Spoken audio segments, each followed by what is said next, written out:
But yeah, like how are you guys doing? I know it's Monday. Mondays suck, but at least we're doing this, right?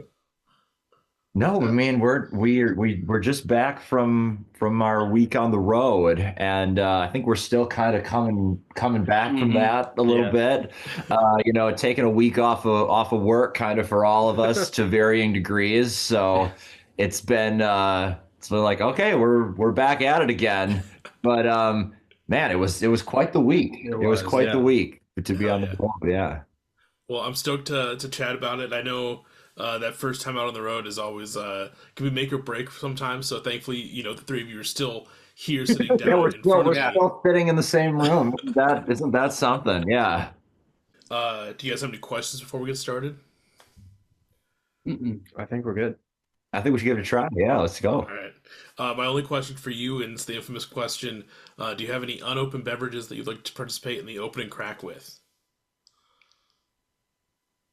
Hell yeah. There's a nice little kind of Right. V here, you know. Yeah. Yeah. Yeah. All right. So what I'll do is I'll count us down. We'll crack these. I'll do the intro, and then bring the three of you in, and we'll just have a good time. Sounds good. Cool. All All right. right. In three, two, one.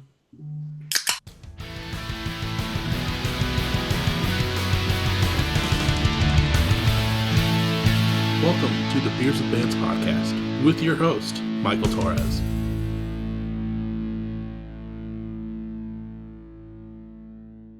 What is up, everyone? Welcome back to another episode of Beers with Bands. Stoked to have, another Wisconsin band, but, a little different than the most Wisconsin bands I think I've had on. Everyone's been more emo or emo adjacent, but I'm really stoked to, like I said, have another Wisconsin band on. Wisconsin, there's something good in the water over there that you guys are, it's just amazing the music that comes out of there. But I'm sitting down tonight with Oh Geeez, Not Again. How y'all doing? Doing well. Thank Great. you. How are For you people doing, that Alex? I'm Is there great. anything, I'm man? great to be here. I'm honored. for people that might not be aware of OG's Not Again, you guys are like a pop rock band based out of Milwaukee. Just have some cool things that have just happened. A record that came out last year that we'll talk a little bit about as well. But before we get too far, can you kind of go around the room and say who you are and what you do in OG's Not Again? Jack, you want to kick it off? Sure. My name's Jack. I go by Jack Gilmond on the stage. I'm the guitar player for OG's Not Again, and I sing a lot of backups. Co-lead singer, I I'd say. suppose, We yeah, upgraded yeah, you two Yeah, with this come last on. record cycle. I Yeah. yeah, yeah. My name's Sean. I am the singer songwriter of the band. Play a couple different instruments for the project as well. And I'm Alex, and I'm the drummer. I like to hit drums. Hell yeah. Very important distinction. Yeah. Well, you do a great job hitting those drums, and you guys Thank are you. all Does he fantastic at ever? what you guys Does are he doing as ever? well. Yeah. Um, you know, uh, when I meet a new band, I like to kind of try and do a little bit of a backstory, so that way I understand the band as a whole. Mhm. And when I'm doing my deep dive today, you know, you guys started and correct me if I'm wrong, around like 2019, 2020 with like the original stuff.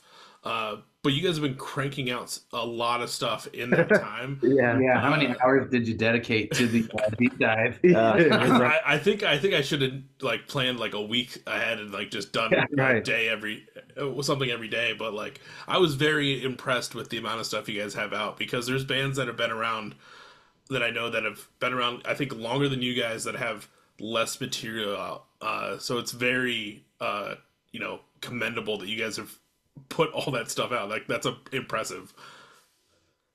Well, thanks, man. Yeah. That's all Sean and Alex. I'm there for a couple of things in the more recent stuff, but these two have been grinding it out for a number of years now. Yeah, it's been, as I've been kind of trying to do more interviews and stuff for some newer stuff we've got coming up. And folks have been asking, so tell me about like how this band works and all this stuff that you've done.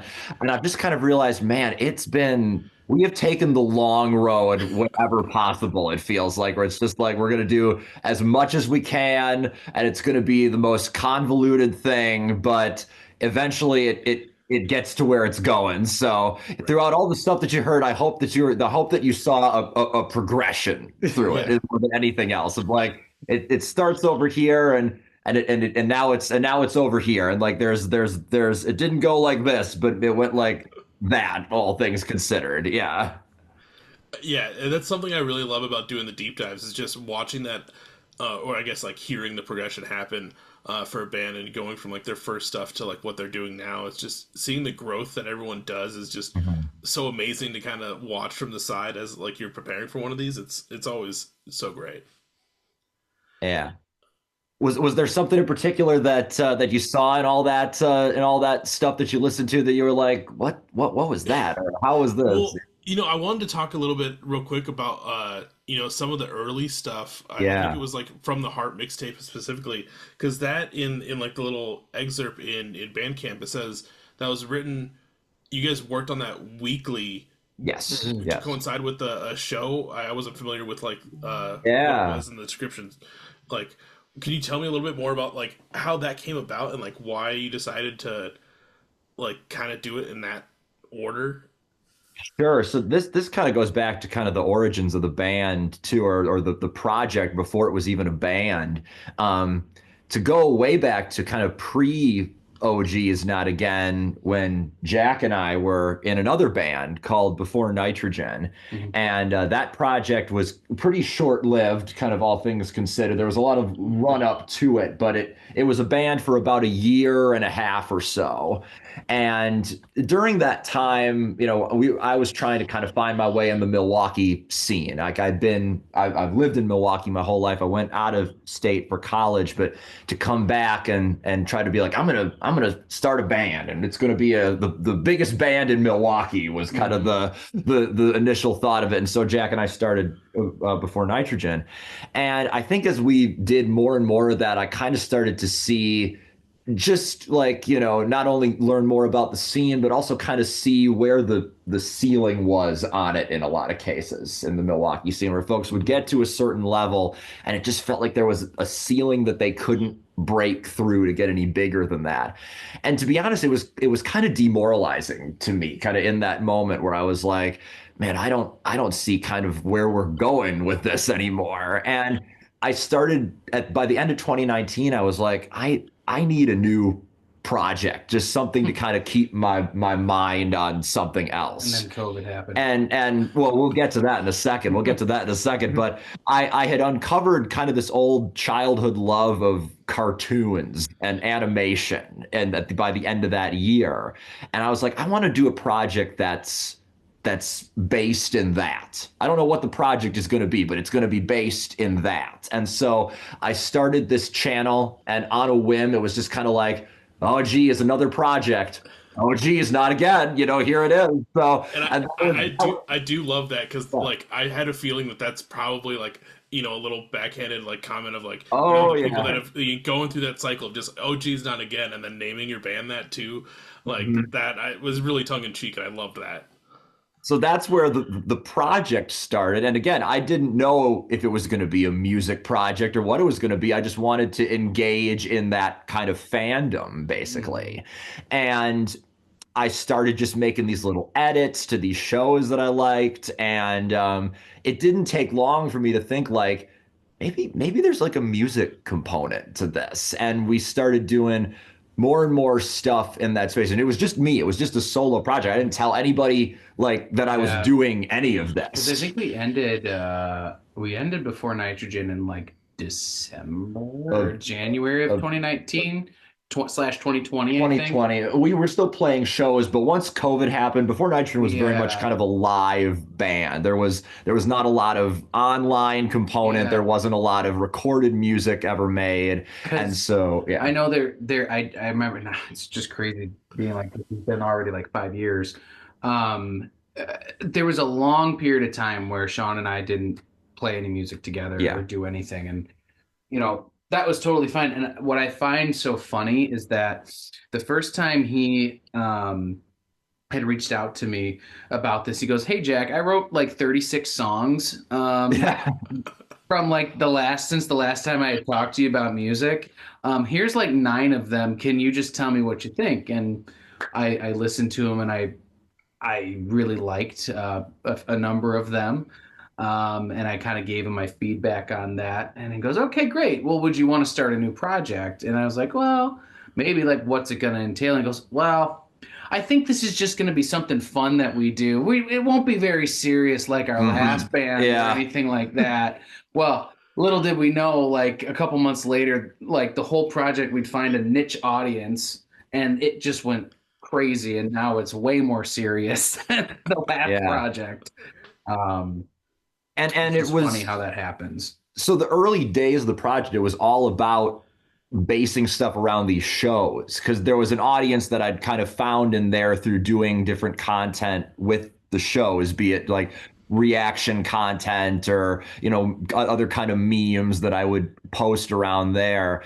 And as it turned more and more into a music project, that was the driving force. Like as these shows were airing, I was trying to kind of keep up with, and here's a song inspired by this, and here's a song inspired by that. And so when you, for the example that you brought up, Michael, with From the Heart, that was a situation where there were two shows that were airing at the same time. It was Amphibia and Owl House, which are both Disney original animated shows. And we would do a thing every week where on our Instagram and YouTube we would run a poll with our fans and say which episode that came out this week do you want us to write a song about, and they would vote, and then we would write a song about that episode, and that went on for like 8 or 9 weeks, I think. And by the end of that, we had our mixtape. So that was kind of how that went. And that was the first time that we really kind of had that kind of really, we had a big enough audience that we could do something like that and have that kind of engagement with it, where we could go, all right, what do you want to hear? And we could get like 100, 200 votes and see what that would take us. So that was kind of when I was kind of realizing like, wow, this is really becoming something. So, you know, and just to keep up with that and to keep up with that momentum we had for like a good 2 years, this drive of like, all right, we're just gonna keep pushing stuff out and all the time. It was kind of out of like necessity. It's like, well, we have to finish this song because the new episode comes out the next week. Right, exactly. So it's like, you know, I would see like what poll would win, and I'd be watching it at the same time as Sean was. Like I'd be watching both of these shows, and I feel like we would sometimes know which one would win. Yeah. But to give a little bit more context too, so it would have been May of 2021, right? Yeah. Okay. That's when I just posted a drum cover of a 21 Pilots song on Twitter, if you can remember Twitter. What an old Twitter. Yeah, right. Wonder what happened to it. But I just got a random message after I posted that video. And what's funny is at the time I remember thinking like, I had done that before. Like I had posted drum videos and that kind of thing. But I was like, am I going to do this again? Like, do I want to put more time into that? And I wasn't posting it with the thought of like, oh, I hope I can be in a band from this or something. I just wanted to share it. And then I got a message from Sean, and he had been following me for some reason. I don't know. I think we were just in similar circles or were fans of similar bands, that kind of thing. And I just got this message that said, hey, I'm Sean. Like I make these songs based on shows. And this feels like an eternity ago. And he's like, I need drums on this song that I'm working on. And immediately I was like, oh my gosh, I never get to do anything. Like I had never recorded anything ever before. Like I'd been playing drums at that point for like 8 to 10 years or something, but I had never done a recording or anything. And so pretty quickly I was like, oh, I gotta jump on this. And I wasn't given much direction, I don't think. He was just I don't know how to play drums, so just do whatever you want. Right.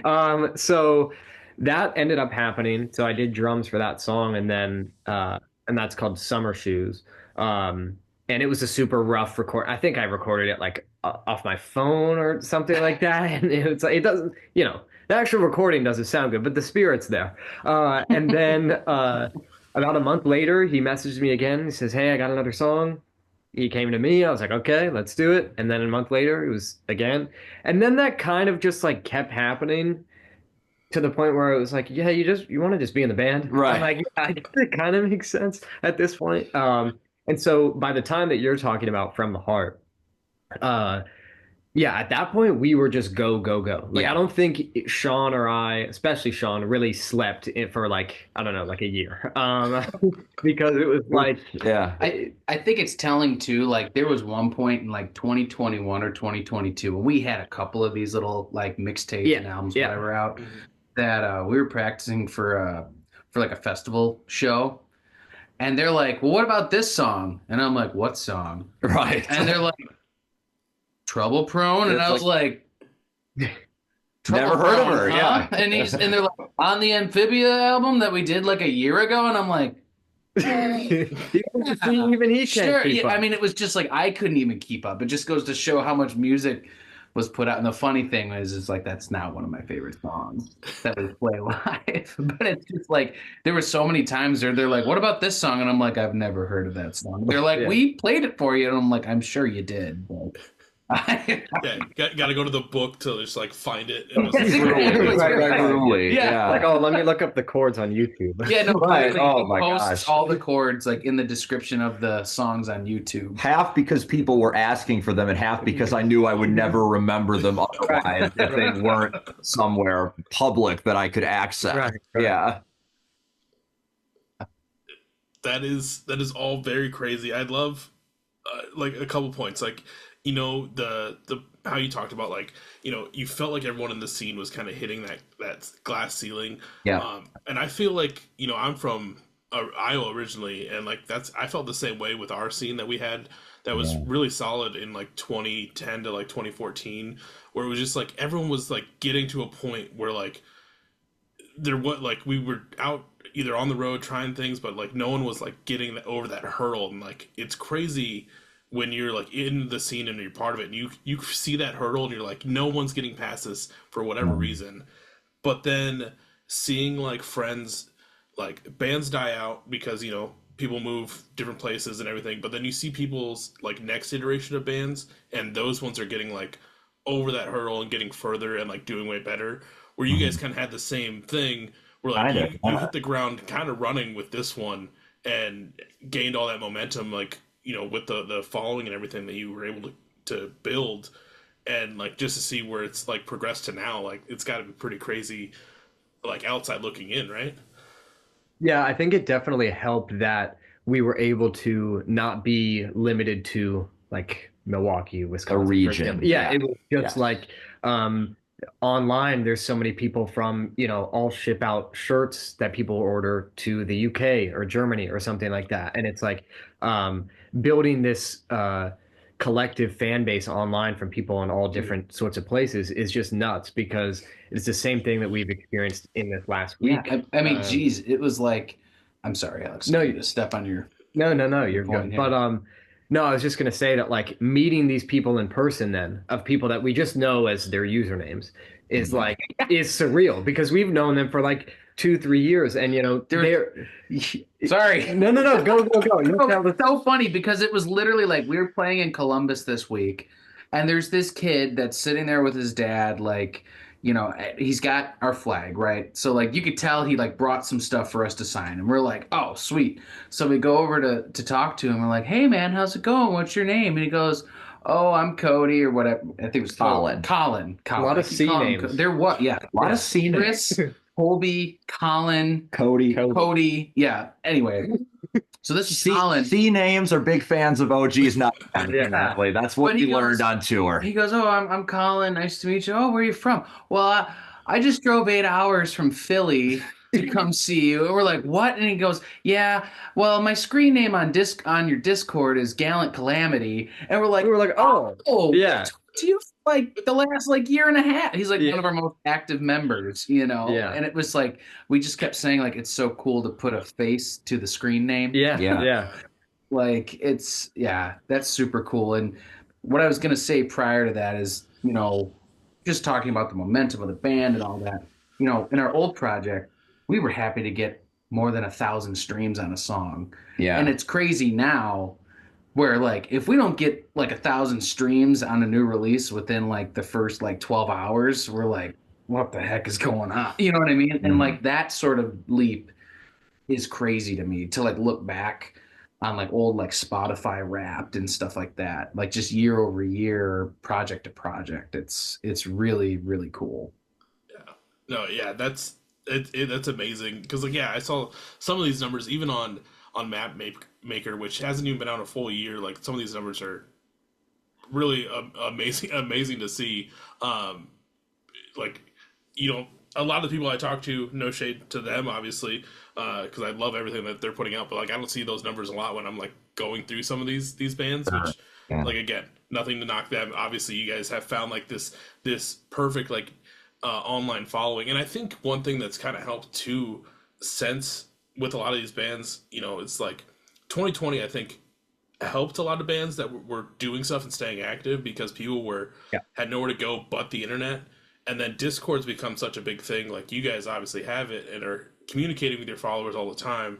Where like if you can pull off Discord, I feel like you're destined to be like off well and like build a community. Whether you're putting out a bunch of stuff or not, like having that direct connection with your fans is like a whole other level. Because that's what like Twitter used to have that aspect, and now Discord is like even like more like not spontaneous but instantaneous to like talking to someone. It's amazing.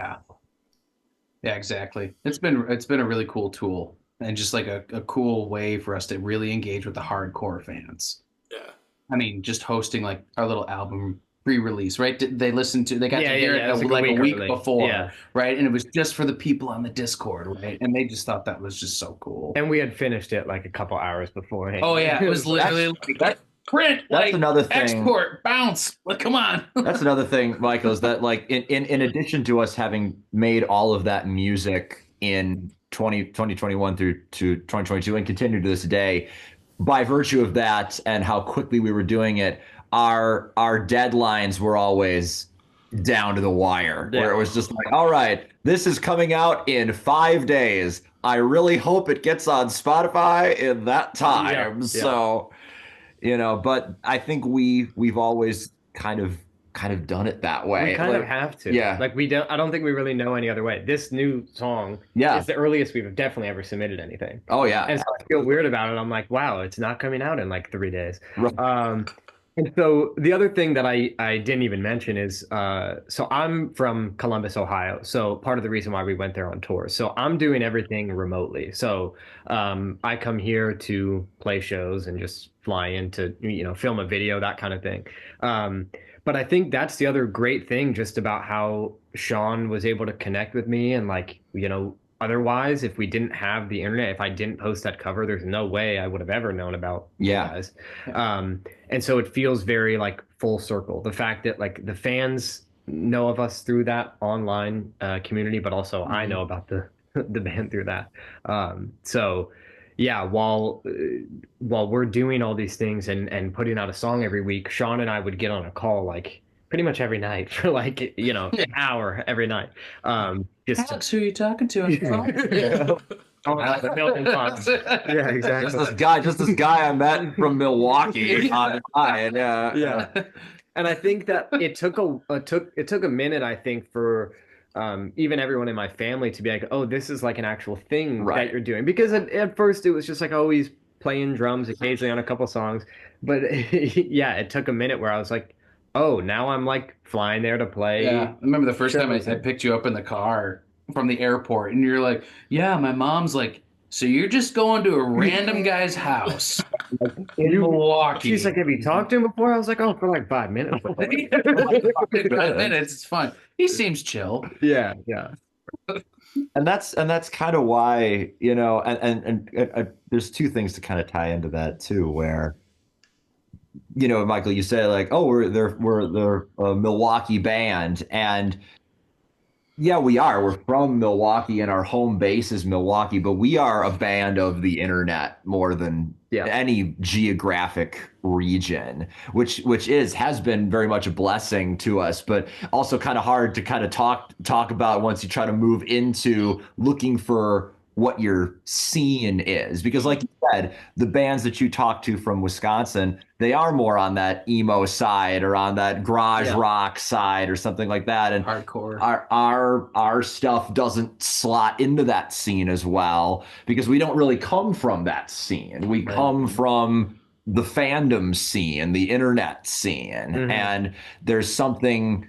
There's an interesting kind of dichotomy to that, I think, where we're always kind of trying to be two things at once. I feel like where there are folks who know about us because we made songs about their favorite shows, but there are folks who, you know, we play shows in the area, and it's like, well, they know us because we're from Milwaukee, and they don't know what these shows are. So how do you make those two things work together?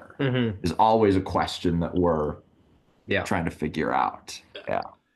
And that's always a tough hurdle because, like, even with me doing this, like, yes, I'm in Minneapolis. Like, I have friends in the Minneapolis music scene, but I feel like I talk to more people outside of the Minneapolis music scene. So, like, I'm not as, like, well versed as to what's actually going on here. Like, I'll sometimes have more knowledge about, like, either, like, the Wisconsin scene or, like, other, like, even Philly scene or, like, wherever I've talked to more than I know what's going on here. And I'm just like, it's outside my door. Like, how am I missing this? And, like, trying to, like, weave your way in with also being like, I'm not always here, but, like, I'm here. Like, what's going on? Absolutely. It's tough to do. But I mean, but it's awesome that, you know, Alex is able to, like, come in. How frequently are you coming into to town? Yeah, I mean, it kind of depends on like how active we are. So, I would say like every couple months, generally. Like there was 3 or 4 times a year, I would say, is about how often we see you in town. Definitely last year was the most frequent just because we had like music videos to film or like shows to play in the summer. But it's like on my wedding. Or Jack's wedding, where I cried like a baby. But that's neither here nor there. Yeah. It's a man's band. Yeah, right, exactly. That's definitely the vibe they're gonna get. No, so it's become so normal now to me. Like even living in their apartments. And stuff. It's really like a second home at this point. So when we're introduced as a Milwaukee band, it's like, yeah, I'm Milwaukee. He's a Milwaukee band. Yeah, I mean, and I think we're lucky too, right? Because it doesn't make sense for him to come to every show. Like there's a lot of shows that are like 45-minute sets, 1-hour sets that are little clubs like during the week, right? Even on a weekend, sometimes it's like, dude, there's no reason for you to come. And where I think we're lucky is that our producer, who lives in one of the nearby suburbs, is a drummer as well. And he's gotten so familiar with our music because he produced all of like the stuff that's now on our current like 1 or 2 sets that we typically play. He'll come and fill in, and he's fantastic. He in of himself is a phenomenal drummer. Yes. His band, I should probably give a quick shout out, is Vinyl Theater. They were super popular about 10 years ago. Yeah, I would say so. Yeah. Look them up. You might be kind of blown away, but you might even recognize some of their songs, to be honest. But yeah, we're lucky to have that flexibility. Yeah, they were very much a part of like because they were signed to Fueled by Ramen, so they opened for like 21 Pilots and Panic at the Disco. They toured with 21 Pilots. Right. So yeah, it's surreal for me. I think actually for all of us because we started as just big fans of that band. So like now that he's just basically a phone call away of like, hey, you want to fill in, or hey, we've got a new song for you to produce. The first time that we started working with him about like. Was it 3 years ago? Yeah, probably almost 3 years ago. Yeah, I have no timeline anymore. But I was especially had a very hard time. They had to hold me back from like, just calm down, don't say it. There's, for even more context, he showed us a picture when Alex was like, what, you were like 14, 15? Yeah. At a Vinyl Theater show in Columbus, and him and his dad are like, like at a meet and greet thing. Yeah. and then he's like sitting there like in his idol's apartment. Like, Right. you know? Yeah, because like even just as a drummer, he's been like such a big influence for me. And nowadays it's like, oh, he's gonna fill in for me. Like, like that's all. But yeah, it's very cool and still like very surreal. It's hard for me to like get perspective on it sometimes because it's all so normal at this point. Right.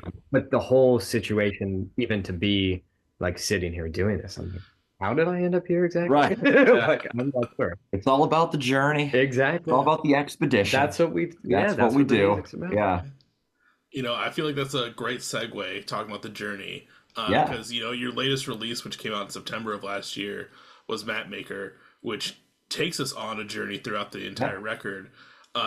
You know, obviously it takes a few listens to kind of understand the story and like kind of go on the path that we're going. But overall, like that record is it's fucking good. Like you guys, Thank you.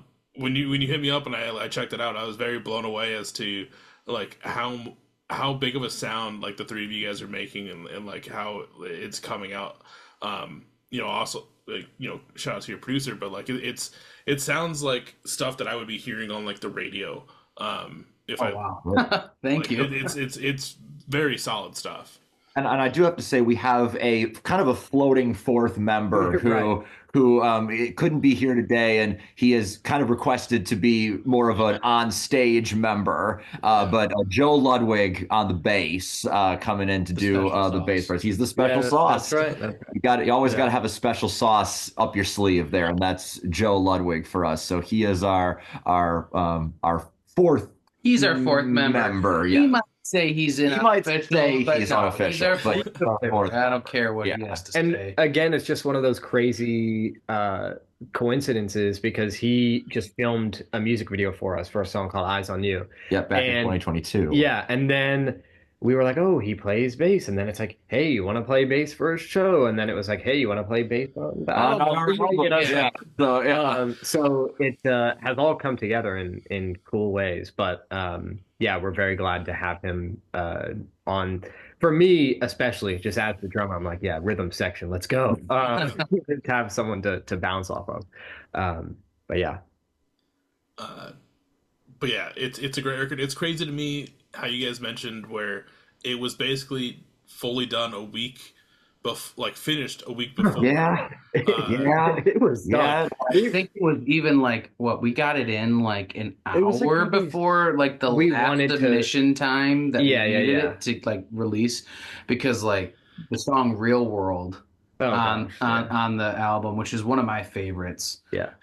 I remember I had just been coming back from my honeymoon. That's right. That's yeah. right. And, like yeah. I basically told them like, guys, I love you, but I cannot be on this. I have too much stuff going on this summer. Like I can help here and there, like record stuff, but like all my stuff has to be saved for like when I get back. Right. And anyway, I remember the guitar part, like the guitar tones just like were not doing it for me.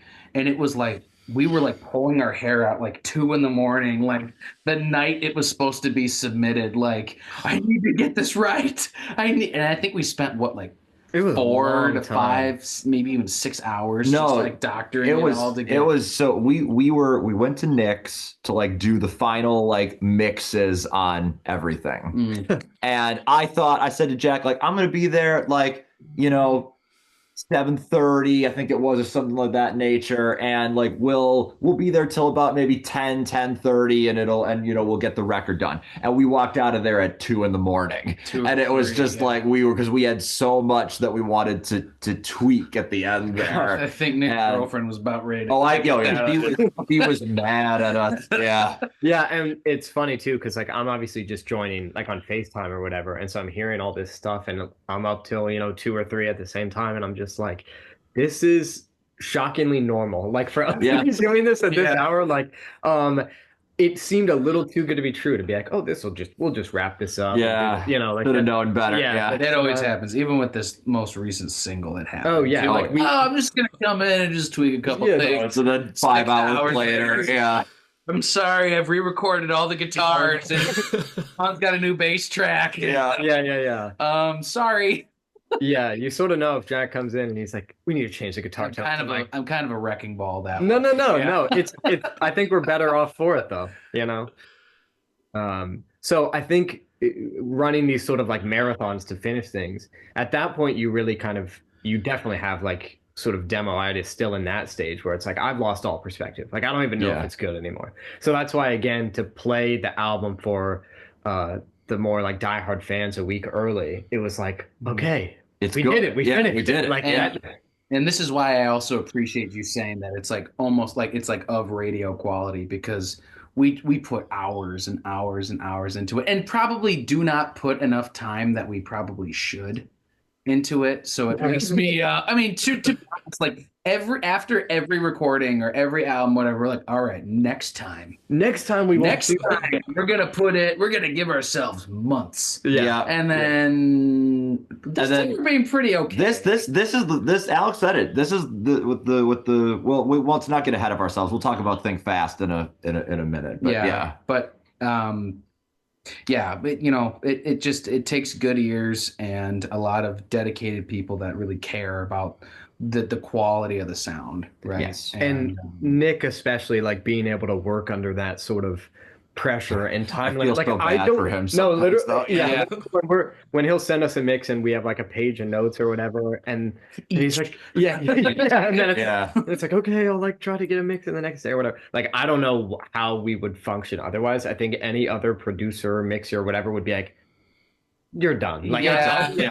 Or he starts sending us bills like right. in the credit card before we like pull out of his driveway. Exactly. So like we could not do like none of this stuff would sound even close to what it is without him. Like when every single time that he'll give us a mix back or whatever, it's like, oh, so this is what it sounds like in my head. Like this is what it was supposed to sound like. So yeah, if anybody's like an unofficial fifth member, it is him. It's Nick. Yeah, no, 100%. And if anyone watching this is looking for a great producer, it's like Nick says ours. Yeah. Nick says ours. Yeah. Yes. Sponsored by him. Yeah. Sponsored by Nick says ours. It's amazing what you can do when you click with the right people. Yes. Yeah. Right. And it So just that's what- happened. Yeah, because that's what you want in a producer. You want them to be that like silent fifth, sometimes not fully silent, but you want them to be that fifth member or ex member of your band because they're at least the ones that can hopefully see your vision at the end of the day, but also to be willing enough to be like, hey, what you're trying to do isn't fully working. Like we can get there, but we're gonna have to adjust it and like take this longer road or do this other shortcut. Yeah. Definitely, yeah. And since he's a drummer too, like there will be times where I'll send my drum take or whatever, and he's like, "What if we change the fill to this?" And I'm like, "I never would have thought of that, but you're a genius. Like, let me, like, I'll take the credit. You can, you know, You can cook. yeah. But, I'll let you I'm cook, going to fine. present. Yeah, exactly. Yeah, so it's very cool. And then, Sean, as you alluded to, you know, the next single, which this episode, you know, is recorded a little bit before, but it'll come out a little bit after. But the next single is "Think Fast," which came out in you know, early April, Times of Construct. Yeah, we're released that on that was April 22nd for Okay. Yeah. Hell yeah. But that's a solid single as well. Like I'm really stoked. Kind of like this, you know, a little bit of a takeaway from Matt Maker, but still a solid jam. How's it been so far? Obviously, you know, kind of working on like the same style of timelines, but like how's it been working on Think Fast so far? You know, that song has had its own journey, really, in a way. Oh, yeah. It ties together so many of the things that we've been talking about so far because we wrote that song, or that song was part of a project we were going to put out in 2022. And it never made it onto that project for various reasons that all three of us will give different stories about why it never actually ended up on that project. But regardless, it was something that didn't make it onto one of the projects that we put out in 2022. But Alex in particular was a big cheerleader for that song. It was always like, you know what we should record next? Think Fast. I literally for years. You know what should be the last song on Matt Maker? Think Fast. Yeah, I literally for years have been like, John, like, remember this song? Like, and I would listen to the demo all the time. And when it was originally recorded, like just the initial demo, it was like a pop country sort of song. And I loved that version of it. But I was like, if we're going to bring this back, it needs to sound more in line with some of the stuff on Mapmaker. And our whole sort of idea behind Mapmaker is like, what if we mix pop punk and country music? Because these guys grew up on pop punk, and I grew up on country. So it seemed like, you know, if we're gonna, if I want, because I wanted to make the project less about like me being the driving songwriter, where like I'm deciding what it sounds like, I'm deciding what everything is, and be like, okay, can we make it? Can we bring in influences that I wouldn't normally turn to? Right. And so to bring in that pop punk influence was a big thing for that. So we took that old demo, or Alec really took the demo and so really I was reimagined it. I told him, I'm like, I promise it can be a pop punk song. Like anything can be pop punk. And so for me, like my biggest inspirations are you know, Green Day, Fall Out Boy, all of these bands from the early 2000s, and that's my favorite kind of music to play. Like that's when we're playing live, I want to start sweating and I want to be, you know, doing fast stuff and all that sort of stuff. So I presented that to, I think it was in November. I presented that to Sean and Jack. And Jack immediately was like, oh yeah, let's go. Oh yeah. yeah. Because I was like, I don't know, man. Like, how can you make this? Because the original song is very like slow and flowy and like, you know, country. But then like, I was like, how are you? There's no way. Yeah. And then he's got this like cool, like I can't drum. But he's got this cool beat to it, and he's kind of humming along, and I'm like, wow, this is cool. And then that was kind of the green light, I think, to show it to Sean. Yeah, definitely. And then we showed to him, and Sean's like, you know what? I'll concede, because that was the biggest thing. Like Jack and I, especially for the last year, when we were filming, it was literally like you showed me the demo at while we were filming the Weightless music video, while we're like trying to get warm in my car. In that video, like we look like it's sunny and warm out, but it was freezing. Yeah. Ironically, I did get a sunburn that day from laying out, like trying to stay warm. But and we were like in the car, and I'm like, he's like, can I show you something? And I'm like, yeah, sure. And I roll the window down, and I'm like screaming across the field, God, you're an idiot! Why haven't we recorded this? Little does Jack know, he was the one. He doesn't choose to remember this, but he was the one that didn't have the song exist in 2020. Yeah, apparently it was my decision in 2020 whatever to not record this song, but I don't remember that at all. You know, sometimes it takes. It's got to grow on you. Yeah, so I was just playing him the demo over and over again, and then we kept saying, we're like, Jack and I, we're gonna make this. We'll make it on our own if Sean. Yeah, exactly. I think I even said that. I was like, "You guys like the song? Why don't you guys just record it?" You're like, I think we will. Yeah, we might. But no, it ended up really working out, and I think makes perfect sense as a continuation of Mapmaker. Because by no means do we feel like we're ready to move on from that sound or that era, if you will. It kind of still feels like it's in its infancy. And so, I think it's just a quick, like 2.5 minute, not even two and a half, maybe. Pop punk sort of thing. And it's like, but it's also got the banjo in it. That does have a banjo in it. Because I can put a banjo on anything. Right. Well, you can rip a banjo, like most people can't. So. Right. And then one other tidbit about the song that, again, why it's even more important for me personally is it's the first song of ours to have live drums on it, because all the stuff in the past I was recording on an electronic kit, and I would send the MIDI over to Nick, and then he would pick the sounds, and that's worked really well for us. Like, well. I think that's allowed it to sound so clean also and so polished. To his production. Yeah. I can be like, hey, can you make it sound like this? And he's like, oh, yeah, I got it like this and this. And it still sounds it's more human-like than a lot of Totally. And I think that's why I always want to physically record something, regardless of if it's going to be MIDI or not. But this was the first time that I recorded literally just in my dad's basement, and he couldn't be more ecstatic to do that. And he's like, do I get credit in the album book? Sure thing.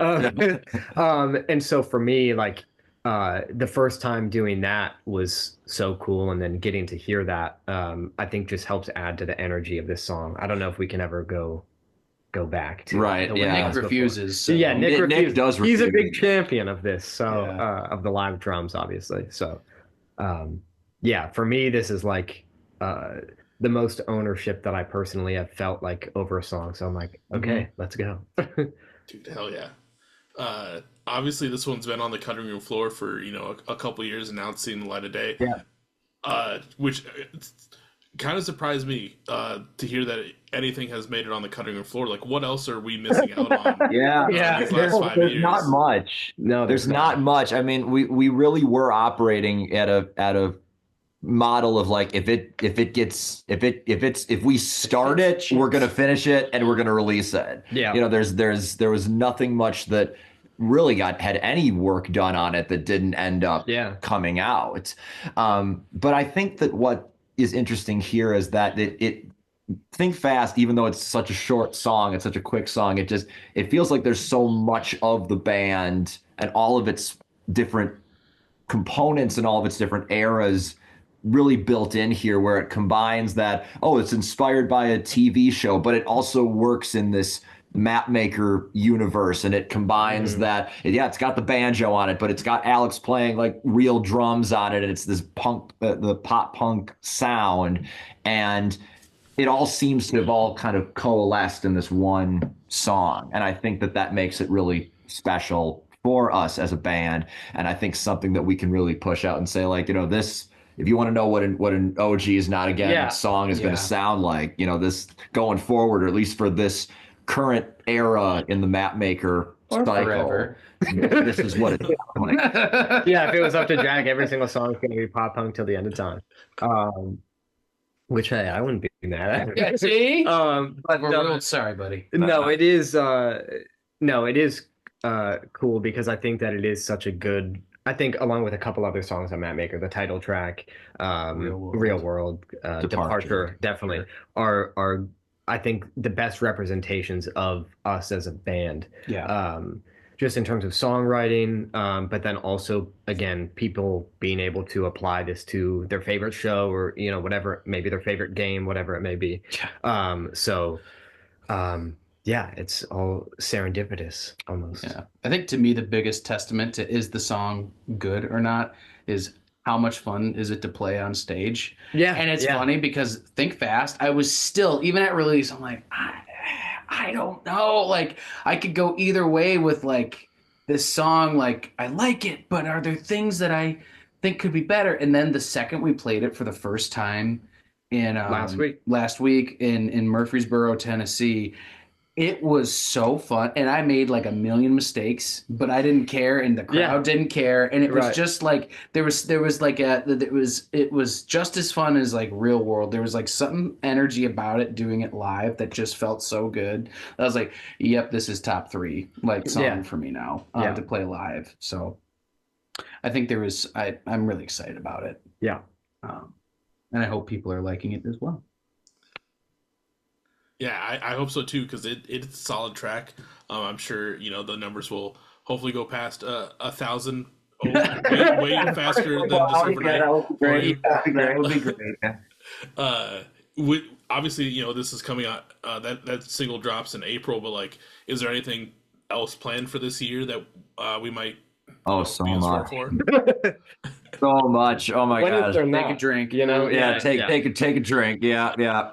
But I think that what we really wanted to do, coming with Think Fast too, is to take this record that we put out last year, which, as you said, Michael, it tells this story from start to end on Map Maker. This idea of leaving home and having this coming of age expedition in the wilderness was the whole vibe of the record. Like, and we tried to capture that in how we're dressing. Like, I've got this vest on all the time now and this camo hat on all the time now, because I got to get with the vibe of the record.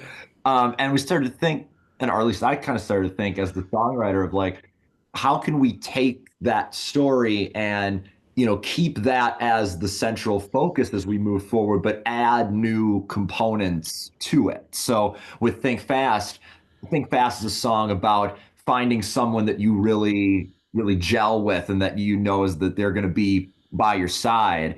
And I thought, like, that's a part of the the coming of age story that we didn't get to on Map Maker. Map Maker is very much a solo expedition, but maybe we can bring in this other component too. And what are some other ideas that we didn't think about on the original storyline of Map Maker? Your side quests. The Map Maker side quests. Right. So that's what we're working on right now, is this kind of deluxe edition of the record that's got some either repurposed songs from stuff that didn't quite make it on the record, or stuff that we've worked on even prior to Oh Geeez, that we kind of thinking, let's bring that back. Let's see if we can fully flesh out that idea and make it something that can fit in with this universe and within this story. So that's the big thing that we're in the studio kind of working on this year.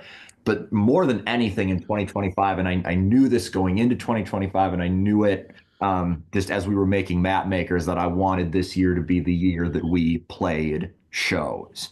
Because so much of what we've done has always just been online. And when we were in that zone of just, all right, we got to keep up with this show. We got to get this record out by that time. We got to get this song out by that time. We got to do this week, that week.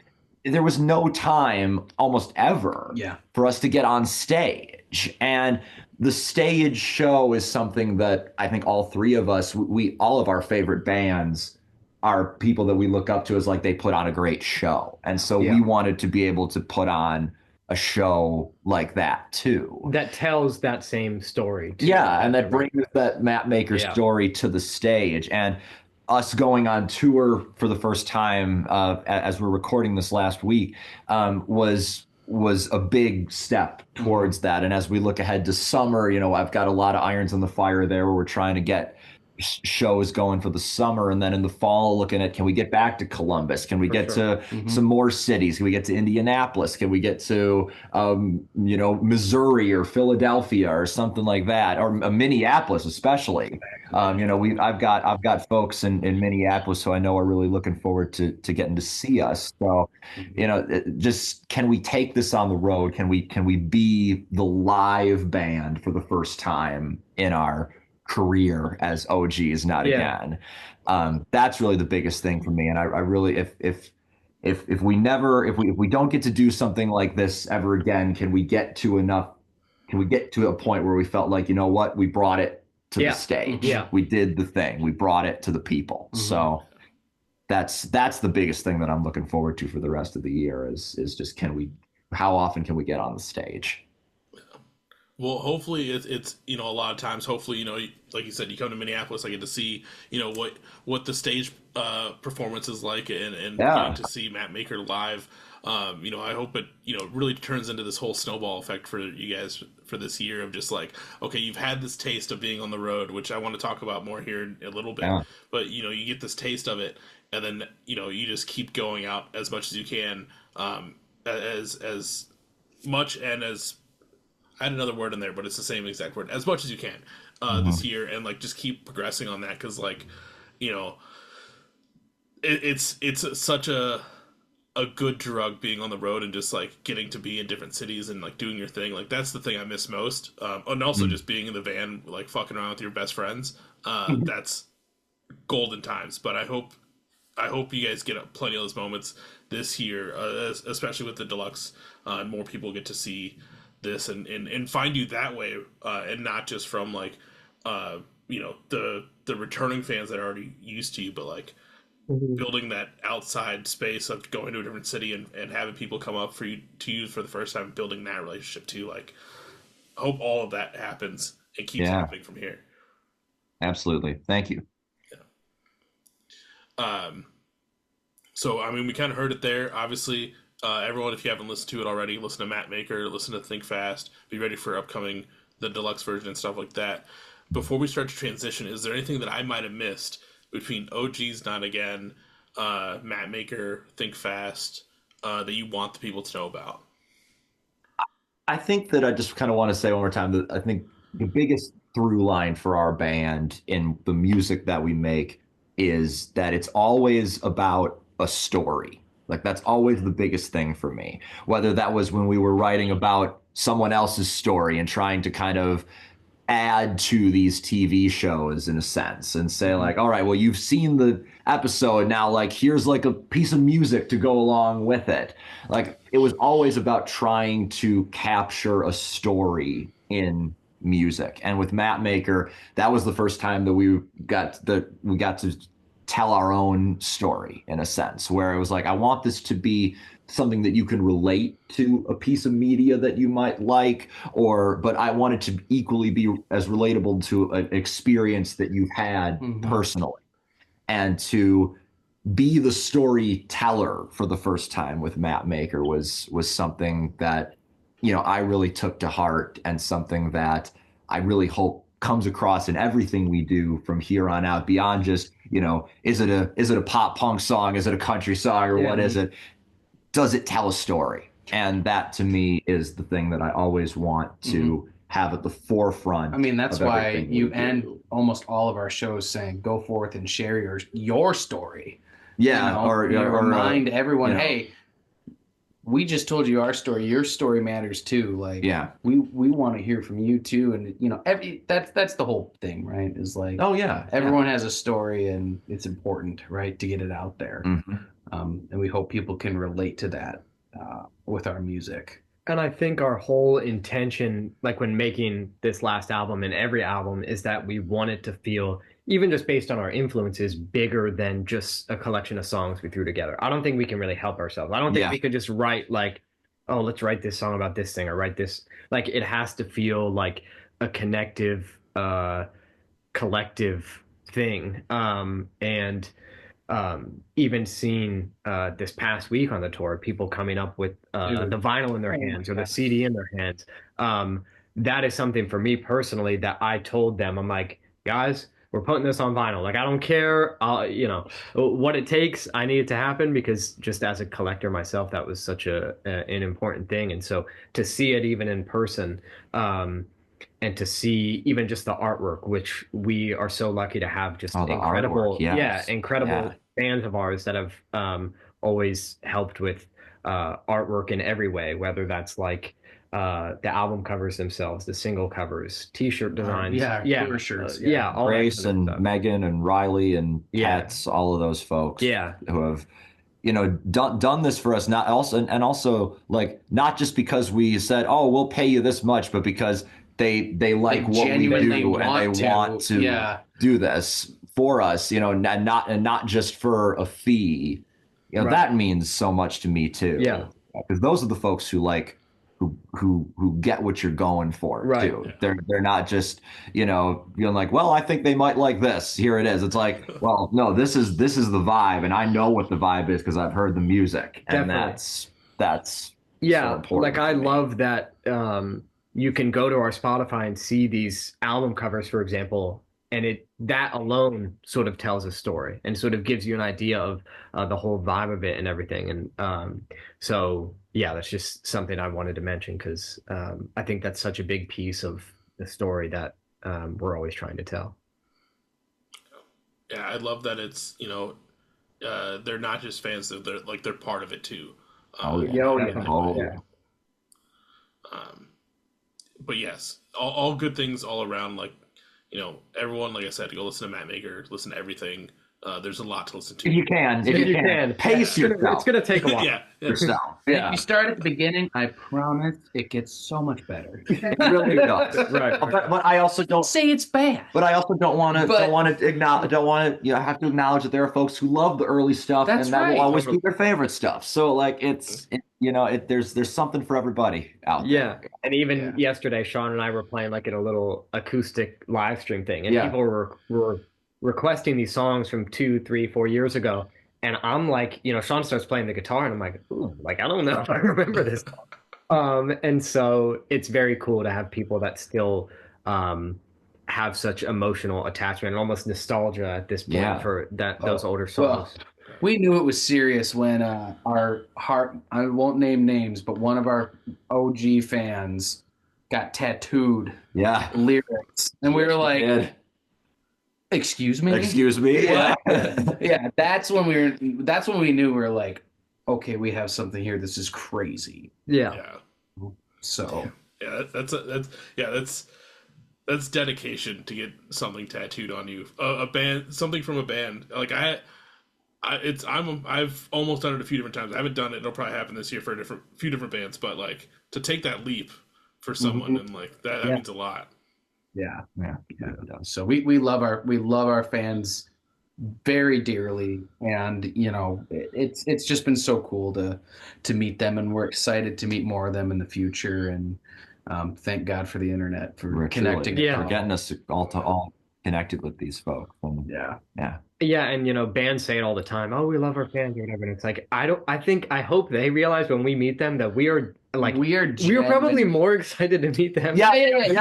We did that at Chicago at our show in Chicago on Saturday. Like I was literally like freaking out, like, oh my God, look at all these albums we're signing. Right. And I'm like telling the guys and the girls I don't even have one of these. Like, how do you have this CD?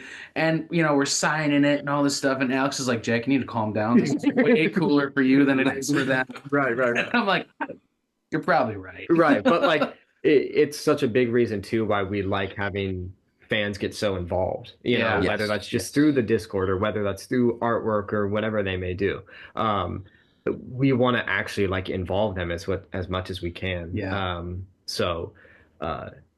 We don't want to just say, "Oh, we love them." Yeah. No, like we want them to be a part of it. Like they are as much of a part of it as we are. So yeah.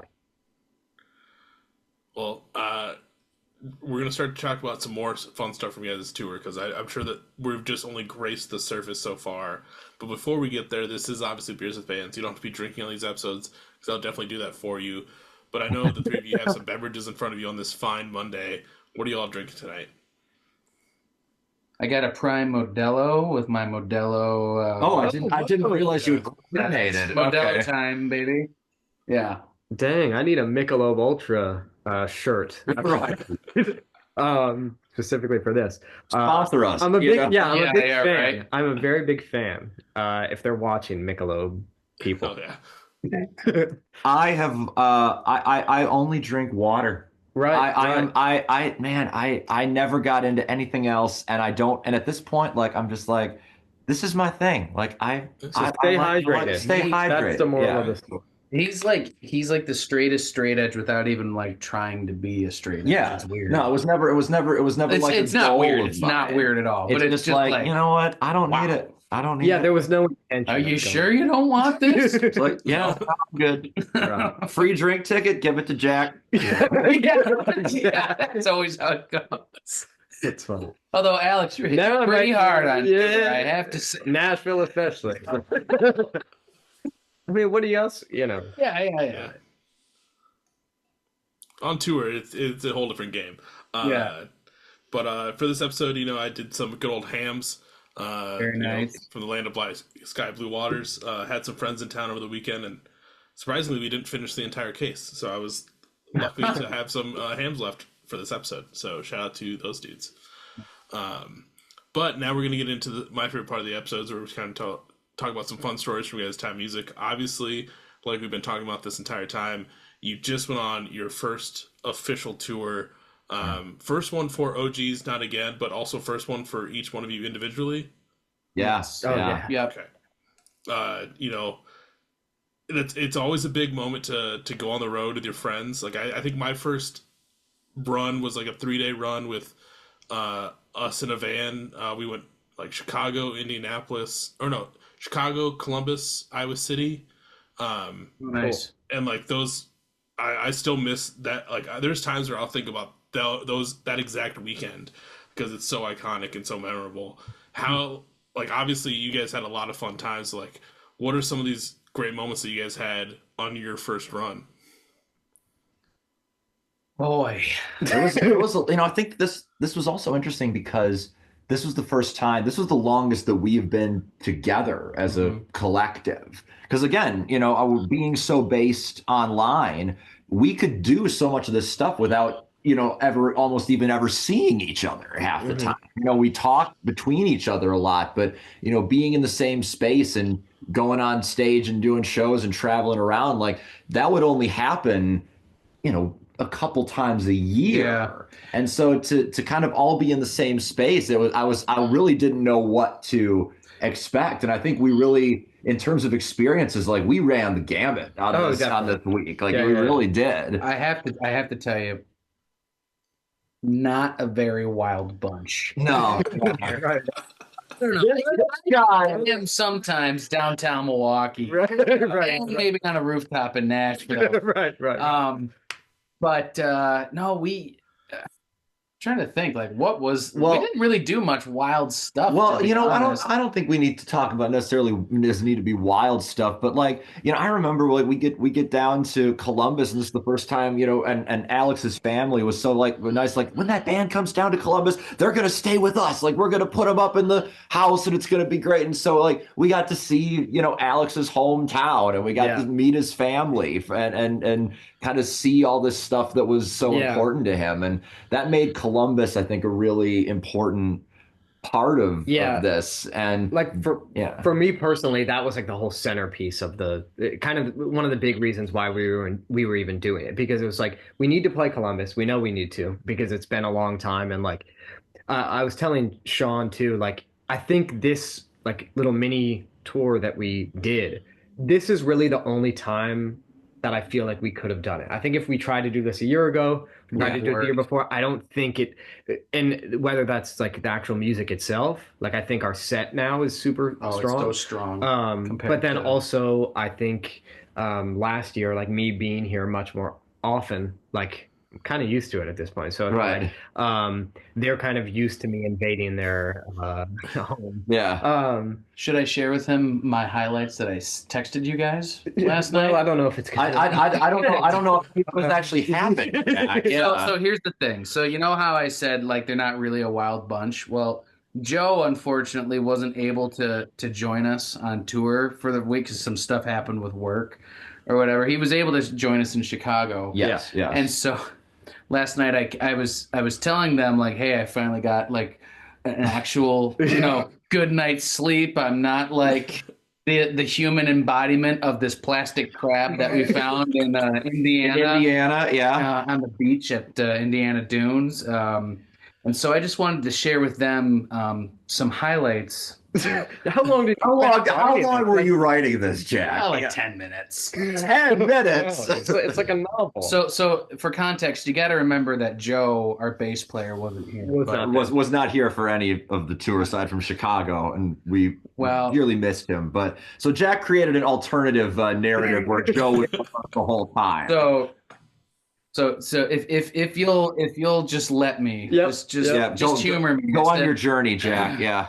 My highlights from each night are as follows. Sunday, the drive down to Columbus to stay at Alex's parents' mansion when Joe decided it would be hilarious to moon a Jeep full of spring breakers heading down to spend a week at the very famous Columbus Zoo, the pinnacle of spring break destination. Monday, Nashville, when Joe gave his best imitation of Morgan Wallen and threw a folding chair off the Kid Rock's Honky Tonk Bar. Not sure the Bachelorette group at the bar appreciated him pulling the chair out from underneath the Bachelorette, but I thought it was quite hilarious. 8.5 out of 10 for the execution and effort. Tuesday, Murfreesboro, when Joe decided that the perfect way to pregame our set would be getting matching face tattoos with the local legend Drummer from Munkin, an opening act for us that night, of his newest favorite band, Powers and the People. Their logo right on his forehead. Right. It has turned out to be quite the conversation piece at our show. Right. Wednesday, Columbus, when Joe decided to sneak back behind the kitchen and make Sean and I his very famous and very special birria tacos. He has become quite the prankster in the band.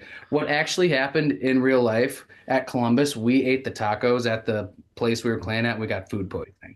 Oh shit! It did happen. Yeah, it did happen. I think that. I worry that us combining fictional stuff with like factual stuff is going to make people wonder what actually. So like, does Joe have a face? I can not. He's very much like Alex. Actually. Right. But with more of a mustache. Right. Yeah. I'm trying. I continue. Thursday, Alex's house, when Joe felt bad for his very funny prank that he pulled on me and Sean and pulled a marathon of Surf's Up, the Shia LaBeouf movie from 2007. in the basement theater. He really knows how to make us feel better. Friday, Mount Pleasant. The night Joe decided that the only way to get the party started was to get on Alex's back and climb up on the giant moose head and play the entire show shirtless while hanging upside down from the moose's antlers. It was a night that will live in Mount Pleasant history for generations. And then Saturday, Chicago. The night Joe decided that he had had enough of this band and the touring life and quit the band mid-soundcheck. It was absolutely heartbreaking for the fans in the crowd who had spent all of their hard-earned money on Joe Ludwig as the greatest bass player of all time koozies, and the Joe Geeez Not Again lighters, and the Ludwig Please Have My Babies flags. But the day was saved by Pam's dad, a very dedicated fan of ours. I can't believe you're bringing all these real people into this. Had studied our sets that were published on the Discord all week and luckily brought his own bass just in case. He was the glue that kept the band together last night and brought the energy that was so desperately needed for us to give the fans the show that they deserved.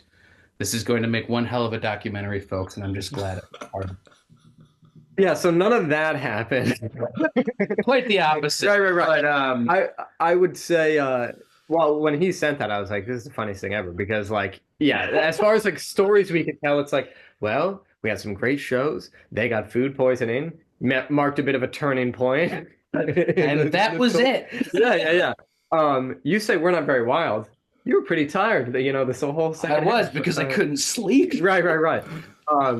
Yeah, so I think that we kind of, as far as, like, what we would have expected, kind of went about, I mean, outside of the food poisoning, because that was a little unexpected bump in the road.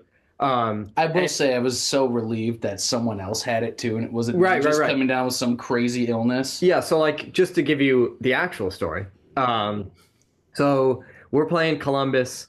For me, it's like one of the greatest days ever. And then we get back, and then it's the next morning. And we were fine. Yeah, they were fine that night. But then I wake up to both of them standing in the room. They're like standing in my doorway of the room. They're like, Alex, we're sick.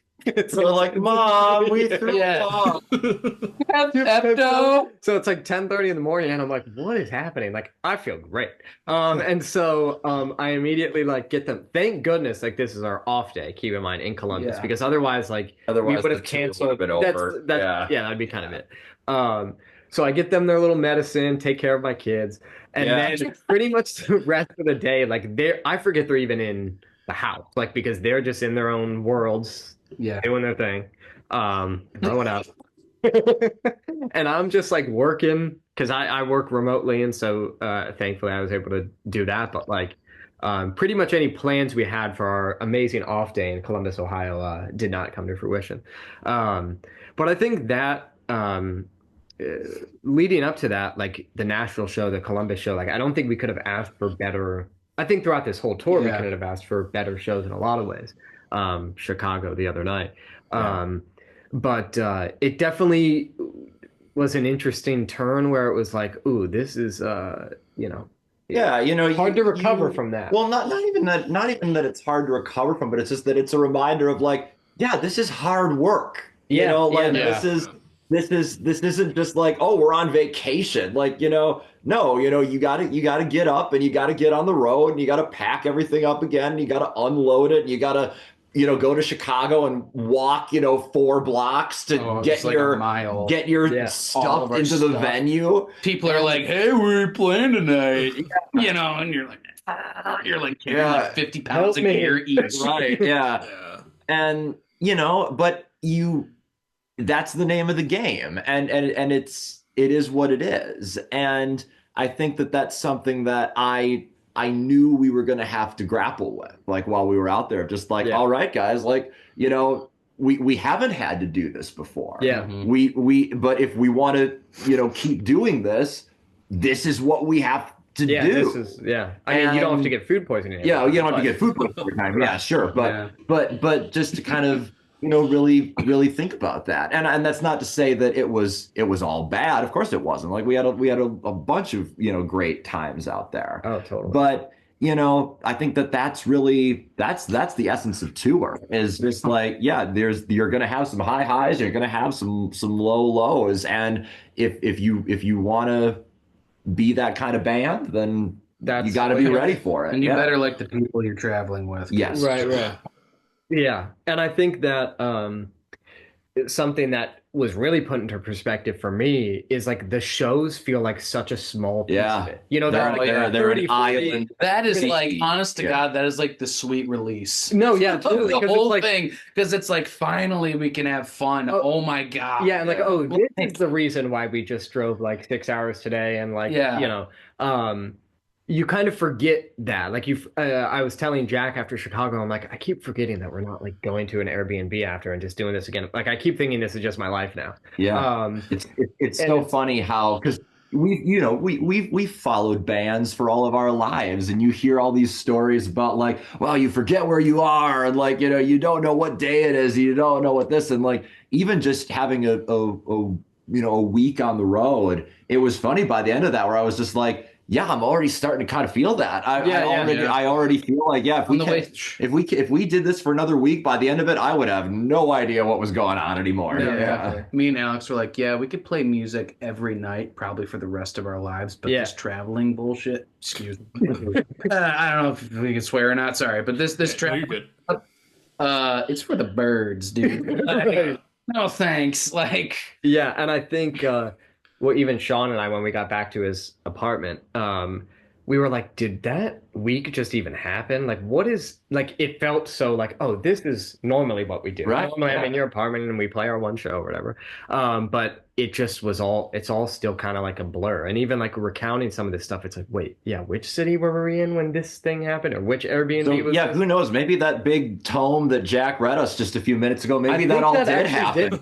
Who knows? Joe is a wild man. That's right. Joe is him. Yeah. Right, He might be a cat daddy, but Right, yeah, he can't stop. he's quite the wild guy. I would say the first night when we had like an off night in Nashville was probably the closest towards like the this is Getting drunk vacation. listening to like Dude. pop punk bands Right, and, right, like, right. some dive bars on Broadway. Yeah, because I had never been to Nashville myself. Both of them had, and Sean went to school there.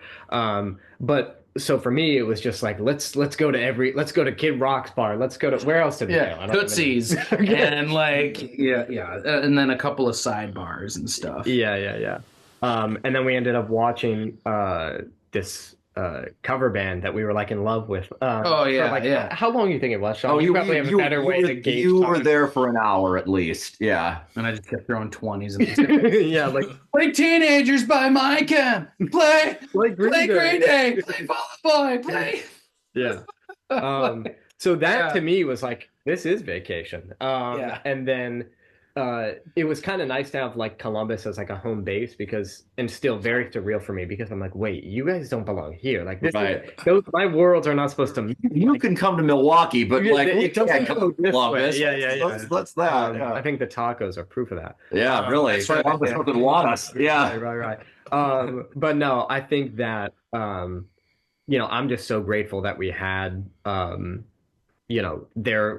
parents' place to stay and all that, because again, to have the one off day like that, where else would if we were just stuck in some Airbnb or something, it could have been growing up, it would have been so much worse. So regardless of ever feeling tired or not sleeping at all or throwing up or anything like that, I feel like all things considered, it was a pretty solid we ran the gamut. Yeah, we're very happy that we did it. I mean, it's been a dream, I think, of all of ours to do that, and just again to be able to get out of Wisconsin and do the thing has been very rewarding. Yeah, because I had never played a show myself outside of this band. Like my first show ever was in 2022 here, and so I was like, oh, I guess I've never played in my own state before. Right? Yeah. So even that, like.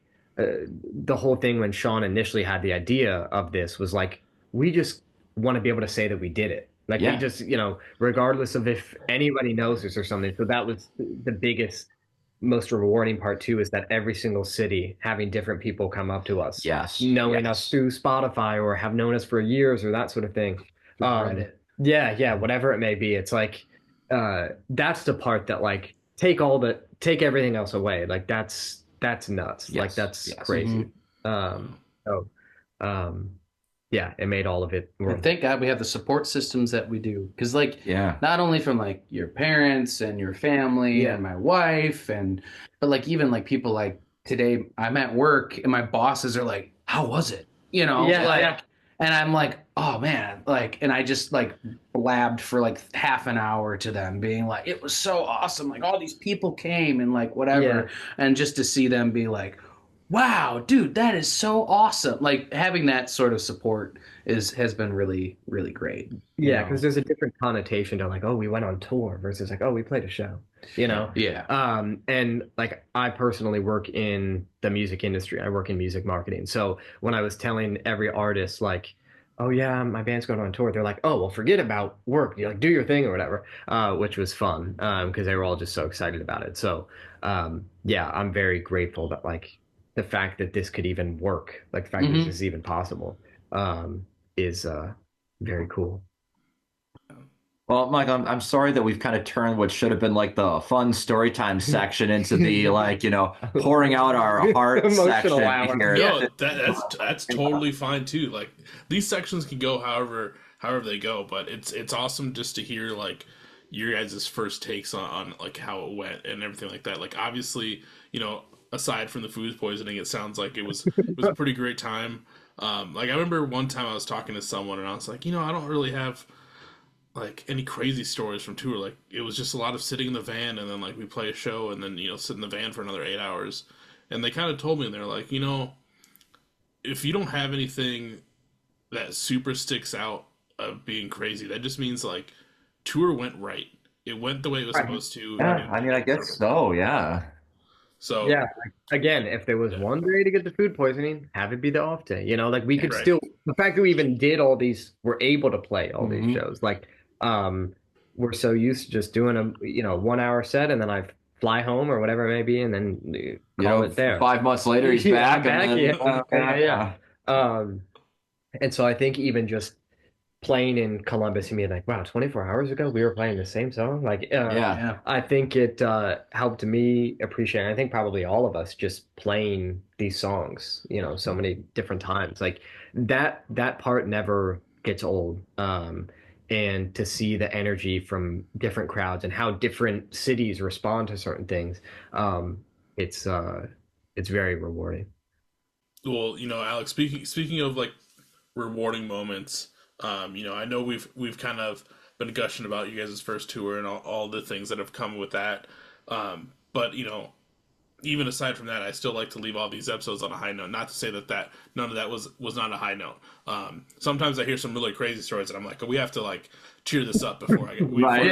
Yeah. But like we're already sitting really good.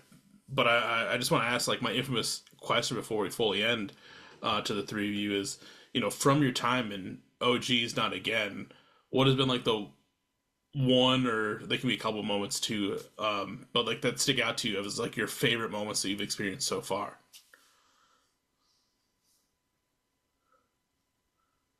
Somebody start. I got Yeah. a lot. I'll say from the tour, I was very honored to play in Columbus Yeah. and just be like, all right, we've made it to our second hometown, Yeah. really. Like, and it was also really proud moment for me when we like crossed the state line the Yeah, it first was. time You were into literally Illinois, like, and I said, Jack, we're a regional band now. and then I You know, said, Sean, I think we should change our name to Regional at Best. Uh, only 21 Pilots fans will get this reference. well, Yeah. and then You we'll know, name our second album 21 Pilots. so that both of those recent moments were big, but I'm trying to think of like a good one from kind of I there's not going to be an overarching moment just because this project is always ever evolving, but I also think there was a time in 2023 where 2023 was a rough year for me and for this band Mhm. where All of we us, yeah. where we had burnt ourselves out so hard on making all this music all the time, and we kind of, at least I personally thought we were should be hitting higher, of like above a certain weight class, and we weren't hitting there, and it was just like, man, what are we even doing anymore? And like we took that whole year off, aside from one show that just went horribly. Yeah. And Yeah. I had never been like lower than that on the band. But I was like, I can't just stop doing it. Like we have to keep it going. Like there's people out there who I know want to hear it. And there's stories that I want to tell. And in 2024, when we came back, we did this big live stream where we like announced what we were going to be doing and how it was going to be different and all this. And there's so many people who tuned into that, and they were so supportive of it. And that also kind of just affirmed to me, like, all right, we're doing something that means something to people. And they're willing, there may not be, it might not be all of them, it might not even be most of them, but there are people that are here who are going to stick with us because they want to see what we do next. Yeah. And that I mean, what else can you ask for as a Yeah. creative? Yeah. And to know that there are people who look at you and go like, that speaks to me. Like what else, what more can you ask for? Right, yeah. And I think that's my highlight. And I've already kind of said it in different ways, right? It's like there's not one moment, but I think if I can make them all collectively a moment, it's just like when one of our fans sees us meets us for the first time. It's cool because I think it's not only is it special for them, right? Because like these are the fans that are like die hard, like have traveled so far, spent so much money, listen to our stuff, know everything, and like they get to meet us, and like the smile on their faces, like when they're talking to us, or like when we give them a set list, or when we take our picture, is so rewarding to me, because not only do I feel like I'm making them feel seen and special, but they're also making me and us feel special, because to me, I say this to you guys all the time. I'm like, we're just a couple of guys. You know what I mean? Like, there's nothing special about us, really. I mean, I don't feel that way. No, Right, there's right. not. No, Like, no, it's not. But like to see some people's faces, and especially on this tour, it's just so cool. It's just a genuine human moment that I think is so neat that I wouldn't want to give that up for anything. Like, I want those like human moments as much as possible, and that's why I really enjoy playing music with these guys and meeting our fans. And when I say we genuinely love our fans, I mean it's truly like I'm so thankful for these people. So Yeah. And I think it sort of like balances out, what are we going to take away from the tour? Are we going to take away like agonizing 6-hour drives that feel endless, or it's going to be the people that we met, and the shows that we played and all that. For me, yeah, it's like near impossible to pick something out. I mean, Sean already said like the Columbus show, like they knew how much it meant to me, because I've been in this band for 4 years now. Oh, wow, that's a long time. Yeah. And so I had talked about it so much with friends and family and that sort of thing, but all they wanted to do was see us. And it was like, okay, this is the time to do that. And the cool thing too is that we like basically co-headlined with my brother's band as well. So we got to share the bill together. And having that too, like with my brother, it was like, how did this happen? Like, how did we get to this point? I find myself thinking that most times we're in the room with Nick for the first time, and it's like, how did we do this? And then I'm delivered the Map Maker vinyl for the first time. I'm like, how is this in existence? Right. So there's so many different moments like that where I'm like, I don't think I'll ever fully comprehend it. And I think it's so much less about the size of it, because I don't feel like, I bet most bands feel this way. I don't feel like anything we've done is super big or anything like that. All I care is that there's even one person there that you know, Mhm. even Singing the effective- lyrics back. Yeah, And sometimes knowing the lyrics better than we do. Yeah. I'm like, I don't remember this song. Right. I can barely even do any of them. And so yeah, as someone who was just a fan of so many bands for 10, 15 years, I never thought I would be on the other end of it, where somebody's like, "Oh, you're Alex." I'm like, "Yeah, why? You know my name? Why do you know my name?" Yeah. Yeah, I know those aren't maybe specific moments, but the one that I will end on is I mentioned it earlier at the top of this, but Jack's wedding for me was Even a band moment. It was. You guys were there. Right, You were I- distinguished guests of honor. Yeah. I associate Wisconsin with it's a band thing. Yeah. Yeah. And so even just to be there for me, I know it's your day and everything, but like the reason why I think I was literally crying, like I don't think I've ever cried that much in my life, is because, obviously I could be there for such a big day for him, but I'm like, it was one of those situations too where it's like, how did I end up here? Like, how did I Yeah. end up with these guys from Milwaukee that have become best friends of mine that like I love making music with, and I love the music too. It's like very serendipitous. So Mhm. yeah. You never know where the Life journey is pretty will. cool that way. It is. I was about to tie it into the branding. You never know where the expedition will take you. Exactly. That's what. Life is pretty cool. Yes, Yes. I agree. Yeah. Those are all great moments, and I hope if we do another one of these in the future, I hope you have even more great moments that you guys will mention as well. Like I said, hopefully this tour snowball effect keeps happening. You guys get to keep going on the road. Hopefully, like I said, make it out to Minneapolis. I'd love to see you guys in person, have a beer or a water with the three of you. Maybe we'll make Yeah. it sparkling. Right. Yeah. I got sparkling in the fridge. We'll have a good time. Yeah. Um, But you guys are killing it. If anyone's looking for merch, music, or Oh Geeez, Not Again in general, where can they find it?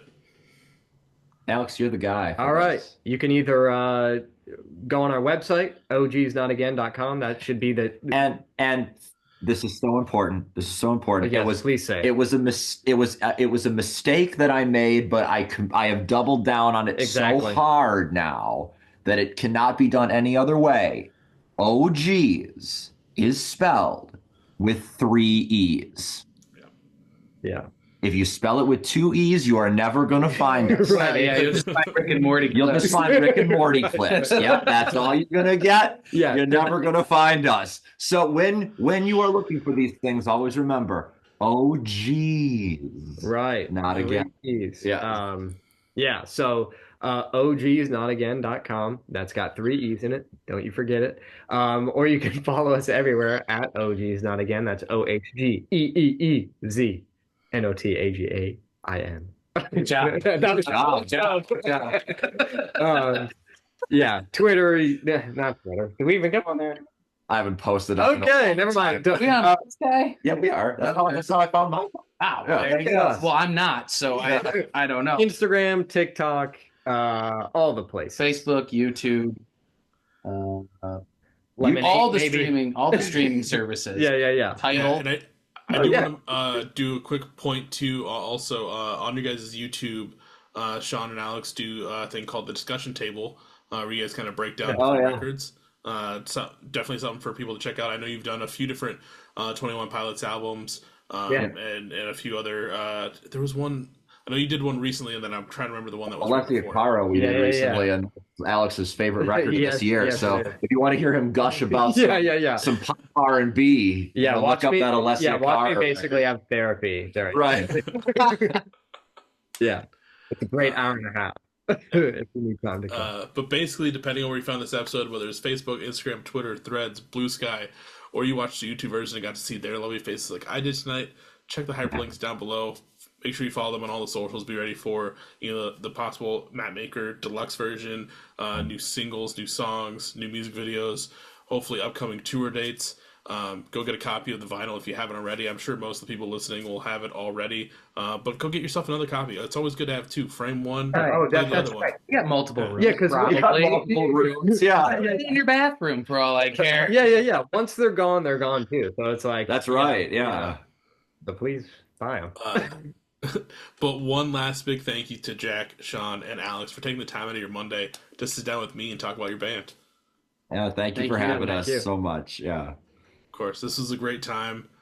You guys keep rocking, and hopefully we'll get to have drinks in Minneapolis at some point. Yeah, we'll Yes, see you then. absolutely. We'll make it Absolutely. happen. Hell yeah. Well, everyone, go listen to Matt Maker, go listen to Think Fast, and I'll catch everyone on the next episode. See ya. See ya.